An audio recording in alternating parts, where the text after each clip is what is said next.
رحیم۔ بات چل رہی تھی مسجد کے آداب اور احکام سے متعلق۔ نمبر 32، مسجد میں بلا عذر دنیاوی بات چیت ہرگز نہ کریں اور نہ آواز بلند کریں۔ مسجد کا کم از کم اتنا ادب تو ہونا چاہیے جیسا کہ دنیا کے حاکم کے دربار کا کیا جاتا ہے کہ زور سے بولنے کی ہمت نہیں ہوتی، اور دل اور پورے جسم کی دربار میں یہ کیفیت ہوتی ہے، ایک لمحہ بھی دوسری طرف توجہ نہیں ہوتی، اور ایسی حالت تو ہر وقت ہونی چاہیے، ورنہ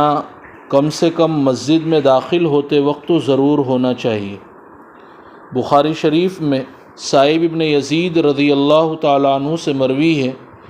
کہ فرماتے ہیں کہ میں مسجد میں کھڑا تھا، مجھے کسی نے ایک کنکر مارا، میں نے دیکھا تو وہ عمر ابن خطاب تھے۔ انہوں نے فرمایا کہ ان دو آدمیوں کو پکڑ کر لاؤ۔ میں لے کر آیا تو حضرت عمر نے ان سے فرمایا، تم کون لوگ ہو، کہاں سے آئے ہو؟ انہوں نے کہا کہ طائف سے۔ تو فرمایا، اگر تم اس شہر یعنی مدینہ کے ہوتے تو میں تم کو سزا دیتا، تم لوگ حضور صلی اللہ علیہ وسلم کی مسجد میں آواز بلند کرتے ہو۔ حافظ ابن حجر عسقلانی فرماتے ہیں،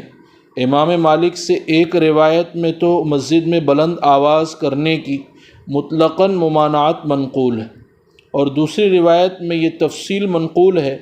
کہ خیر اور علم کی بات ہو تو آواز بلند کرنا جائز ہے، اور لغو باتیں ہوں تو ناجائز۔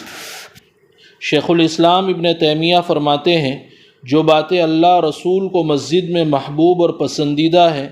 وہ تو اچھی ہیں، اور جو باتیں مسجد کے باہر حرام ہیں وہ مسجد میں سخت حرام ہیں، اسی طرح مکروہ بھی۔ بات رہی مباح اور جائز باتیں، تو حضرت تھانوی نے لکھا ہے، مباح باتوں کی دو صورتوں میں مباح باتیں مسجد میں منع ہے۔ نمبر 1، مسجد میں داخل ہی اس غرض سے ہوا کہ باتیں کرنا ہے۔ نمبر 2، دوسرا یہ کہ مسجد میں داخل تو ہوا ہے کسی دینی غرض سے، لیکن مباح اور جائز باتیں بھی بہت کثرت سے کرے تب تو منع اور ناجائز ہے، لیکن اگر باتیں کرنے کی غرض سے مسجد میں نہیں گیا اور نہ اس کی عادت ہے بلکہ عبادت کے لیے مسجد میں داخل ہوا تھا،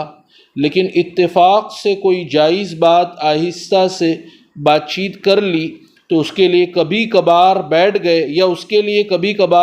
گئے تو گناہ نہیں، لیکن اس کی عادت ڈالنا آداب مسجد کے خلاف ہے، اس لیے کہ مسجدیں عبادت کے لیے بنائی گئی ہیں، ان میں آ کر عبادت ہی میں لگنا چاہیے۔ البتہ بعض لوگوں کی غلطی یہ ہے کہ وہ ہر بات کو دنیا کی بات سمجھ جاتے ہیں۔ بیمار کی مزاج پرسی یا کسی مسلمان کا حال دریافت کرنا یہ شرعی حقوق میں سے ہیں، ان کا مسجد میں پوچھنا اس میں کوئی حرج نہیں۔ اسی طرح اگر کوئی چیز مسجد میں گم ہو جائے تو اس کا پوچھ لینا بھی جائز ہے۔ بعض علماء نے مسجد میں بلند آواز سے ذکر کرنے اور قرآن کی تلاوت کرنے کو مطلقاً ناجائز قرار دیا ہے، اور بعض علماء نے اجازت دی ہے بشرطے کہ مسجد میں کوئی آدمی نماز یا تسبیح وغیرہ میں مشغول نہ ہو۔ اس سلسلے میں قول فیصل یہ ہے جو علامہ شامی نے نقل کیا ہے کہ تمام علماء کا اس پر اتفاق ہے کہ مسجد اور غیر مسجد میں ذکر کرنا مستحب ہے، مگر یہ کہ ان کے زور سے ذکر کرنے سے سونے والے کو یا نماز پڑھنے والے کو یا تلاوت کرنے والے کو حرج ہو۔ یاد رہے کہ جو لوگ مسجدوں میں شور کر کے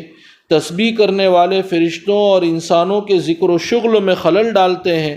وہ اس آیت کے تحت وعید میں داخل ہیں، جس کا ترجمہ یہ ہے، اور اس شخص سے زیادہ ظالم کون ہوگا جو خدا کی مسجدوں میں اس کے ذکر سے منع کرے اور مسجدوں کے ویران کرنے کی کوشش کرے۔ یہ آیت اگرچہ کفار کے بارے میں نازل ہوئی ہے، لیکن مسلمانوں کے لیے اور بھی زیادہ ڈرنے کی چیز ہے کہ ان کے کام کافروں کے کام کے مشابہ ہونے لگے۔ پھر یہ بھی ظاہر ہے کہ آیت میں یہ مراد نہیں کہ کفار نے مسجد پر تالا ڈال دیا تھا اور اس کو منہدم کرنے کی کوشش کرتے تھے، کیونکہ یہ واقعات کے خلاف ہے، بلکہ مراد صرف یہ ہے کہ کفار شور و شغب وغیرہ کے ذریعے سے اس قسم کے اسباب پیدا کرتے تھے کہ ذکر اللہ میں حرج ہو، اور اسی کو مسجد کی بربادی کہا گیا، کیونکہ مسجد کی آبادی ذکر سے ہے اور بربادی اس کے چھوڑنے سے ہے۔ خدا کے لیے وہ مسلمان ذرا خدا سے ڈریں جن کی وجہ سے لوگوں کی نماز اور ذکر اللہ میں حرج واقع ہوتا ہے۔ ایک مرتبہ حضرت عمر رضی اللہ تعالیٰ عنہ نماز میں تھے، ایک شخص آیا جو کچھ لیے ہوئے تھا، اس کو صف کے آگے ڈال دیا اور خود نماز میں شریک ہو گیا،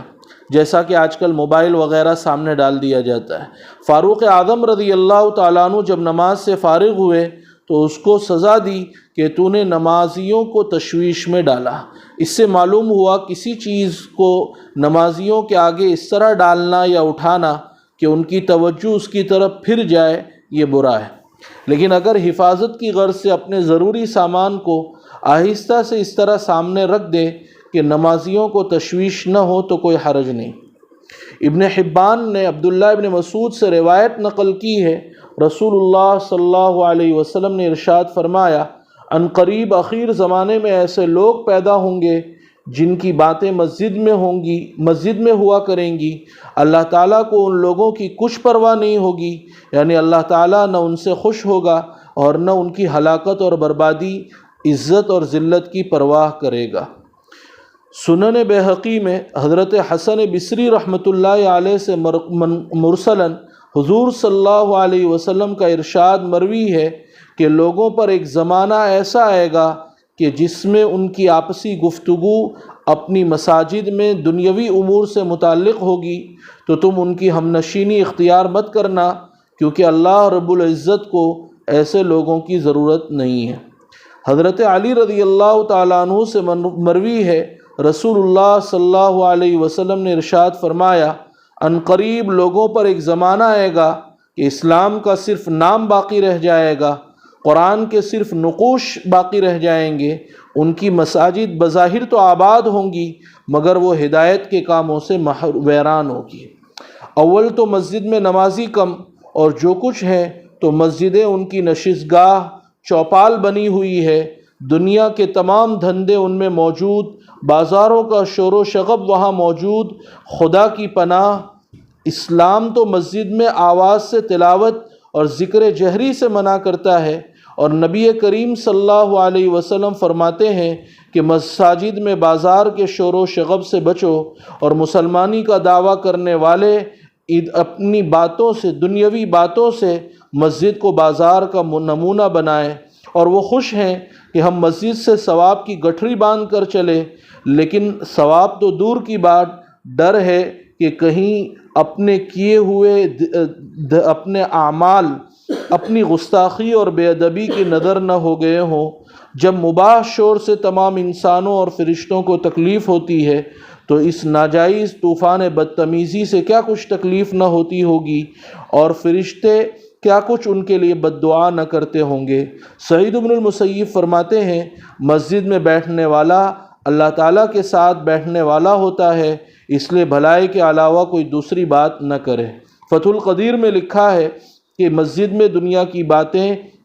نیکیوں کو اس طرح کھا جاتی ہے جس طرح آگ لکڑیوں کو کھا لیتی ہے۔ اتفاقی طور سے دنیا کی ضروری بات کا مسجد میں کرنا جائز ہے، لیکن اولیٰ یہ ہے کہ اس سے بھی بچے، جیسا کہ سلف صالحین کے عمل سے ظاہر ہے۔ چنانچہ خلف ابن امیہ ایک بڑے درجے کے بزرگ ہیں، ایک مرتبہ مسجد میں بیٹھے ہوئے تھے، ان کا خادم آیا اور کچھ دنیا کی باتیں کرنے لگا۔ آپ وہاں سے اٹھ کر مسجد سے باہر آ گئے اور پھر جواب دیا۔ جب واپس مسجد میں جانے لگے، خادم نے کہا کہ آپ اس بات کا جواب مسجد کے اندر بھی تو دے سکتے تھے، ضروری بات چیت کرنا مسجد میں جائز ہے، پھر آپ نے باہر آنے کی زحمت کیوں اٹھائی؟ جواب دیا کہ برسوں سے دنیاوی بات چیت مسجد میں نہیں کی، اس لیے آج بھی ٹھیک معلوم نہیں ہوا۔ اللہ ہمیں مسجد میں دنیاوی بات چیت کرنے سے ہماری حفاظت فرمائے،